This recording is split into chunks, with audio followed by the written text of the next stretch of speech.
Assalamualaikum warahmatullahi wabarakatuh.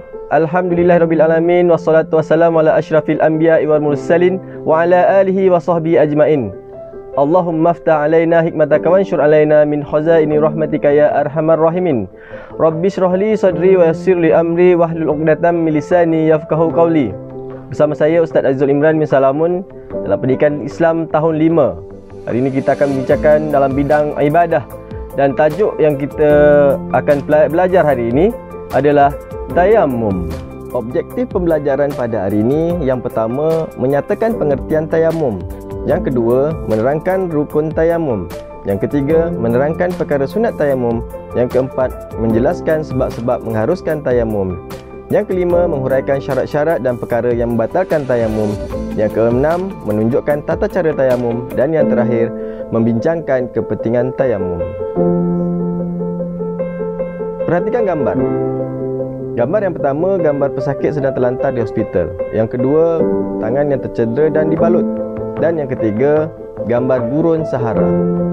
Jadi apa kena-mengena pembelajaran hari ini dengan tiga gambar tersebut? Ada kena-mengena. Dia berkenaan tentang ketiadaan air. Bila di gurun Sahara, dia ada ketandusan air. Dia berada di hospital, yang sakit, tangan balut, tidak boleh terkena dengan air, dia akan memudaratkan. Jadi kita lihat apa kena-mengena dengan tayammum.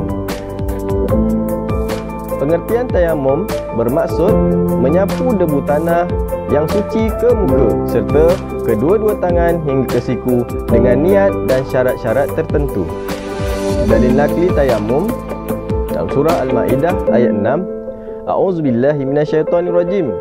Falam tajidu ma'an fatayammamu sa'idan thayyiba. Firman Allah yang bermaksud, sedangkan kamu tidak memperoleh air, maka hendaklah kamu bertayamum dengan tanah debu yang bersih. Rukun tayamum ada 4. Yang pertama, berniat. Nawaitu tayammuma listibahati fardis solati lillahi ta'ala. Maksudnya, sahaja aku bertayamum untuk mengharuskan solat kerana Allah Ta'ala. Yang kedua, menyapu debu tanah yang suci ke seluruh muka. Yang ketiga, menyapu debu tanah yang suci pada kedua-dua belah tangan hingga ke siku. Dan yang terakhir, tertib. Apa itu tertib? Dia kena mula dengan niat, kedua muka, ketiga tangan. Dia tak boleh dari bertangan, muka dan baru berniat. Jadi itulah maksudnya tertib. Sunat tayamum. Perkara yang sunat dilakukan sewaktu tayamum. Yang pertama, membaca basmalah, iaitu Bismillahirrahmanirrahim. Yang kedua, menyapu muka dari atas ke bawah. Yang ketiga, menipiskan debu pada tapak tangan. Yang keempat, merenggangkan jari ketika menepuk debu. Yang kelima, mendahulukan anggota kanan daripada anggota kiri. Yang keenam, menghadap kiblat. Yang ketujuh, membaca doa wuduk setelah selesai bertayamum.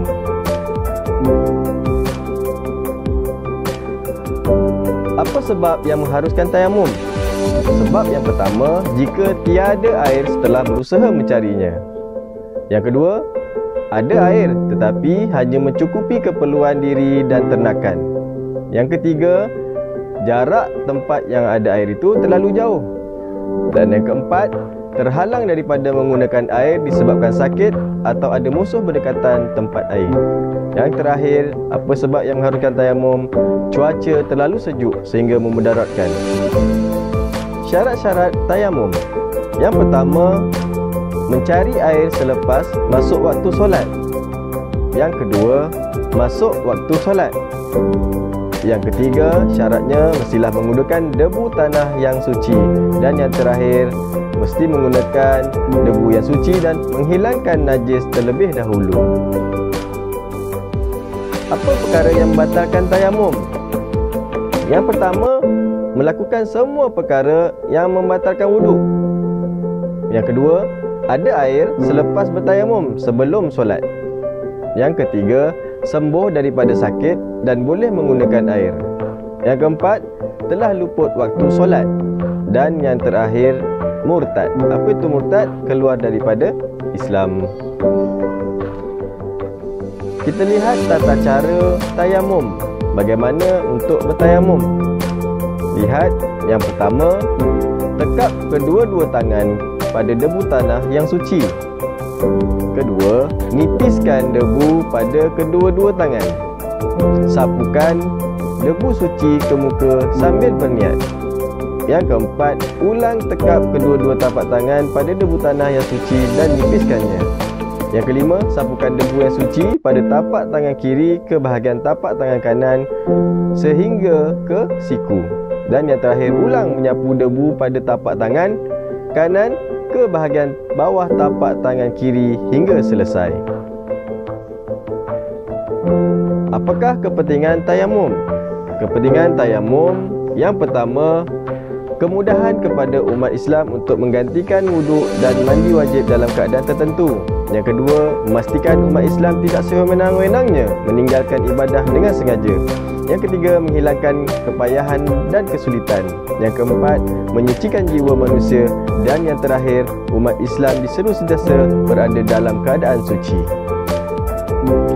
Rumusan hari ini, tayamum merupakan antara ibadah penting bagi menggantikan wuduk dan mandi wajib.